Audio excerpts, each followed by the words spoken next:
Shalom, selamat pagi. Berjumpa kembali di dalam program Renungan Embun Pagi bersama Kota Daud Ministry. Tema renungan kita pada pagi hari ini adalah pergunakanlah potensimu untuk kemuliaan Tuhan. Renungan ini saya ambil di dalam 1 Samuel pasal yang ke-31 sampai dengan ayat yang ke-37. Demikianlah firman Tuhan. Terdengarlah kepada orang perkataan yang diucapkan oleh Daud, lalu diberitahukan kepada Saul, dan Saul menyuruh memanggil dia. Berkatalah Daud kepada Saul, janganlah seorang menjadi tawar hati karena dia, hambamu ini akan pergi melawan orang Filistin itu. Tetapi Saul berkata kepada Daud, tidak mungkin engkau dapat menghadapi orang Filistin itu untuk melawan dia, sebab engkau masih muda, sedang dia dari masa mudanya telah menjadi prajurit. Tetapi Daud berkata kepada Saul, hambamu ini biasa menggembalakan kambing domba ayahnya. Apabila datang singa atau beruang yang menerkam seekor domba dari kawanannya, maka aku mengejarnya, menghajarnya, dan melepaskan domba itu dari mulutnya. Kemudian apabila ia berdiri menyerang aku, maka aku menangkap janggutnya, lalu menghajarnya dan membunuhnya. Baik singa maupun beruang telah dihajar oleh hambamu ini, dan orang Filistin yang tidak bersunat itu, ia akan sama seperti salah satu daripada binatang itu, karena ia telah mencemooh barisan daripada Allah yang hidup. Pula kata Daud, Tuhan yang telah melepaskan aku dari cakar singa dan dari cakar beruang, dia juga yang melepaskan aku dari tangan orang Filistin itu. Kata Saul kepada Daud, pergilah, Tuhan menyertai engkau. Saudaraku sekalian, kalau kita lihat dialog antara Raja Saul dengan Daud ini, setelah ia mendengar dan melihatnya sendiri penderitaan yang dialami oleh bangsanya, dipermalukan, dicemooh oleh barisan orang Filistin yang tidak takut akan Tuhan.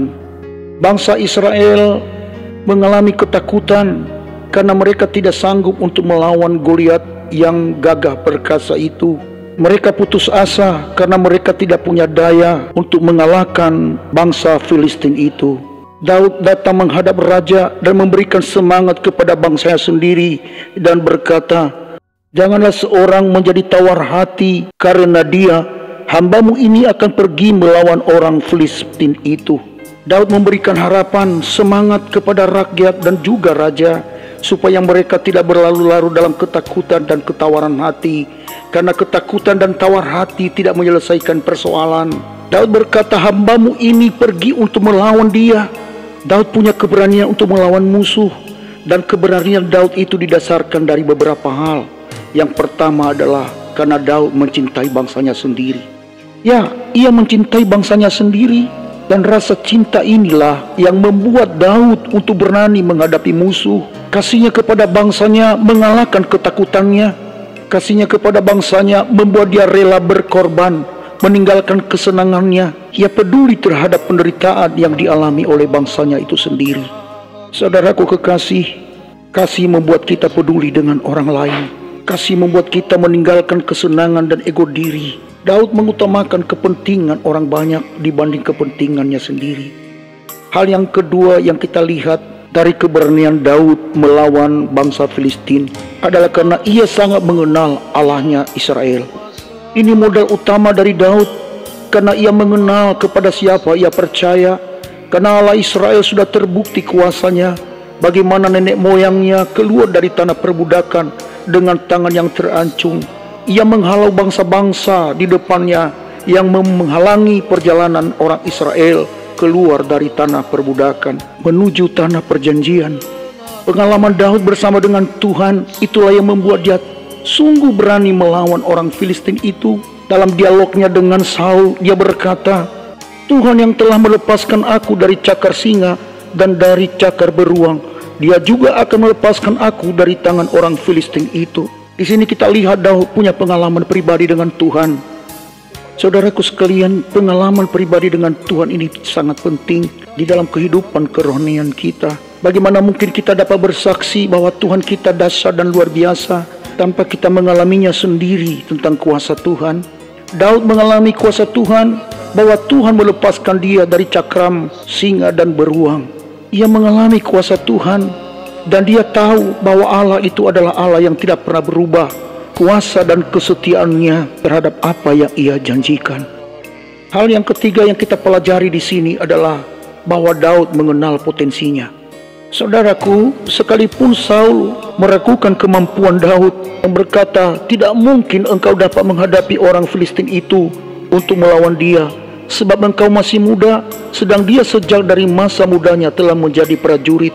Daud tidak peduli dengan penilaian orang tentang dirinya, tentang kemampuannya, tetapi dia sangat mengerti potensi yang ada di dalam dirinya yang dipercayakan Tuhan. Sehingga Daud berkata, hambamu ini bisa menggembalakan kambing domba ayahnya. Apabila datang singa atau beruang yang menerkam seekor domba dari kawanannya, maka aku akan mengajarnya dan melepaskan domba itu dari mulutnya. Kemudian apabila ia berdiri menyerang aku, maka aku menangkap janggutnya, lalu menghajar dan membunuhnya. Saudaraku sekalian, setiap kita memiliki potensi yang dipercayakan Tuhan bagi kita. Pakailah potensi itu, latihlah dirimu untuk hal-hal yang berguna, dan pergunakanlah potensi itu untuk mencapai keberhasilan dan untuk memuliakan nama Bapamu yang ada di surga.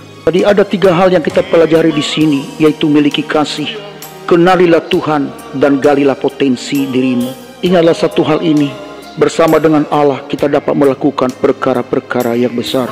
Saya Pendeta Galuhu di sini. Saya ucapkan selamat pagi, selamat beraktivitas. Tuhan Yesus memberkati kita sekalian. Shalom, Maranatha. Bejanaku dengan air sungaimu, ku haus akan firman-Mu,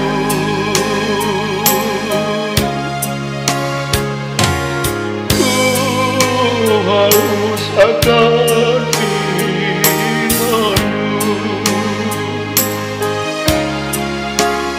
Terima kasih buat firman-Mu.